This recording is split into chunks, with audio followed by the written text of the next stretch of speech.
Chicken கிரேவியும் பூரியும் சுட போகிறோம். பூரினா நல்லா சூப்பராக புசு புசுன்னு குண்டு பூரியும் சிக்கன் குழம்பும். அதுக்கு காம்பினேஷன் பார்த்திங்கன்னா ரொம்ப சூப்பராக இருக்கும்.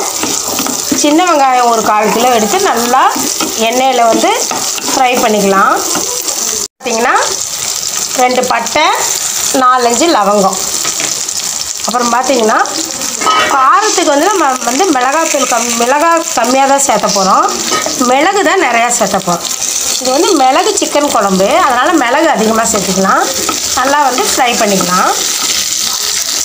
இப்போ இது கூட பார்த்திங்கன்னா ஒரு 2 ஸ்பூன் நம்ம தனியாத்தூள் சேர்த்துக்கலாம். இப்போ தனியாலாம் நல்லா எண்ணெயிலேயே நல்லா ரோஸ்டட் ஆகணும். இப்போ ஒரு கைப்பிடி நம்ம தேங்காய் சேர்த்திக்கலாம். இதையும் நல்லா ஃப்ரை பண்ணிக்கோங்க.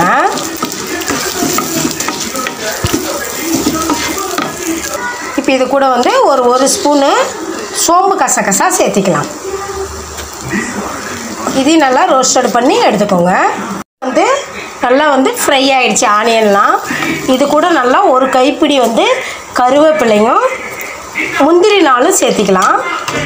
முந்திரி உங்களுக்கு வேணான்னா நம்ம பொட்டுக்கடலை சேர்த்திக்கோங்க. முந்திரி நாள் போட்டு நல்லா ஆயிலில் ஃப்ரை பண்ணி எடுத்துக்கலாம். இப்போ பார்த்திங்கன்னா நல்லா ஆனியன்லாம் நல்லா கருவேப்பிலை பட்டை லவங்கம் எல்லாம் ஃப்ரை ஆகிடுச்சு. இப்போ நல்லா ஆறின வாட்டி இந்த பேஸ்ட்டாக அரைச்சி எடுத்துக்கலாம். வச்சுக்கலாம். ஒரு 50 ml ஆயில் சேர்த்திக்கலாம். ஆயில் காஞ்சோன்னுமே ஒரு 4-5 பச்சை மிளகா, ஒரு 1/2 ஸ்பூன் இஞ்சி பூண்டு பேஸ்ட்டு போட்டு நல்லா ஃப்ரை பண்ணிக்கலாம்.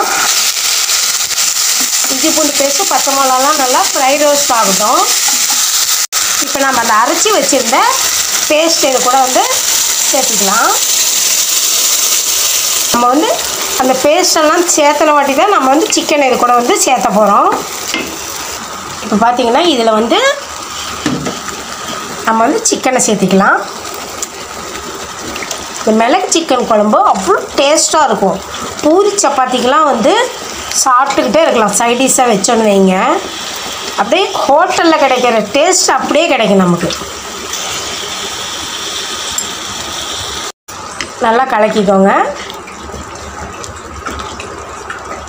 இது ஒரு 10 நிமிஷம் நல்லா வேகணும். தண்ணி கம்மியாக தான் இது சேர்த்தணும். மூடி வச்சிங்கன்னா அந்த ஹீட்லேயே சிக்கனெல்லாம் நல்லா வெந்துடும். இந்த க்ரீன் சிக்கன் டேஸ்ட் ரொம்ப சூப்பராக இருக்கும், டிஃப்ரெண்ட்டாகவும் இருக்கும். நல்லா திக்காக ஆகிடுச்சு பார்த்திங்களா. அந்த மிளகு சாந்து அந்த மிளகு வாசனை இதெல்லாம் போயிடுச்சு. உப்பு காரம் எல்லாம் சரியாயிடுச்சு. சிக்கன்லாம் நல்லா வெந்துருச்சு. இப்போ அடுப்பு ஆஃப் பண்ணிடலாம். இப்போ பார்த்திங்கன்னா ஒரு 2 ஸ்பூன் ஆயில் விட்டுக்கோங்க. மிளகாத்தூள் ஒரு 2 ஸ்பூன் போட்டுக்கலாம். அது எதுக்குன்னா இப்போ பார்த்திங்கன்னா இந்த ஆயிலெலாம் மிளகாலாம் பிரிஞ்சு அப்படியே குழம்புல ஊற்றையில் ஒரு கலரிங் கிடைக்கும், ஒரு டேஸ்ட்டு ஒரு டிஃப்ரெண்ட்டாக கிடைக்கும் நமக்கு. இப்போ பாருங்கள், மிளகா சாந்து எண்ணெயில் சூப்பராக ரெடி ஆகிடுச்சு. இதை அப்படியே எடுத்து நம்ம அந்த குழம்புல ஊற்றிடலாம். அவ்வளோதாங்க, சூப்பரான மிளகு சிக்கன் குழம்பு ரெடி ஆகிடுச்சு. இது பூரிக்கு அவ்வளோ டேஸ்ட்டாக இருக்கும். இப்போ பாருங்கள் ஃப்ரெண்ட்ஸ், மிளகு சிக்கன் குழம்பு ரெடி ஆகிடுச்சு. இது பூரி தோசை சப்பாத்தி இதுக்கெல்லாம் சைடிஷாக சாப்பிட்டிங்கன்னா ரொம்ப டேஸ்ட் ரொம்ப சூப்பராக இருக்கும், டிஃப்ரெண்ட்டாகவும் இருக்கும். நார்மல் குழம்பு விட இந்த மிளகு குழம்பு கொஞ்சம் ஒரு டிஃப்ரெண்ட்டான ஒரு ரெசிபி. நீங்களும் வீட்டில் ட்ரை பண்ணி பார்த்துட்டு எப்படி இருக்குதுன்னு கமெண்ட்ஸில் சொல்லுங்கள். பிடிச்சிருந்தால் லைக் பண்ணுங்கள், ஷேர் பண்ணுங்கள், சப்ஸ்கிரைப் பண்ணுங்கள். தேங்க்யூ, பாய்.